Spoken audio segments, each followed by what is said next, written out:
भाई लोग नमस्कार, मैं रंगा कुमार। आप देख रहे हो कुमार रंगा यूट्यूब चैनल। दोस्तों बात करेंगे कि उधार धनिया सॉन्ग कब आएगा, इस वीडियो में बात करेंगे। तो इसलिए वीडियो को लास्ट देखिएगा और नहीं आएगा तो चैनल को सब्सक्राइब करिएगा। चलिए दोस्तों शुरू करते हैं। दोस्तों बता दूं कि सुपरस्टार खेसले और यामिनी सिंह की जो जोड़ी आएगा उधार धनिया में, आप लोग को बता दूं कि ये सॉन्ग अभी आप लोग बीच में फिलहाल अभी आज 11 तारीख है, लेकिन आप लोग बीच में यह 14 या तो 15 का आप लोगों को 14 का टीजर छोड़ेगा और 15 का सॉन्ग आएगा।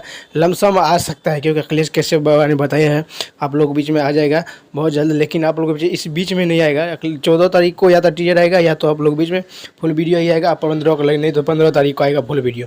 तो आप लोग को अब कैसा अपडेट लगा, अपडेट अच्छा लगा तो दोस्तों को शेयर और लाइक भी करिएगा। और दोस्तों बात करेंगे कि आप लोग को बीच में आज इंडिया टीवी पर आप लोग जो सुपरस्टार खेसले लाइव आया था, जो सब नहीं देखे होंगे वो जाके देखिएगा। और आप लोग को भी 7:30 बजे आया था, ख़त्म भी हो गया होगा।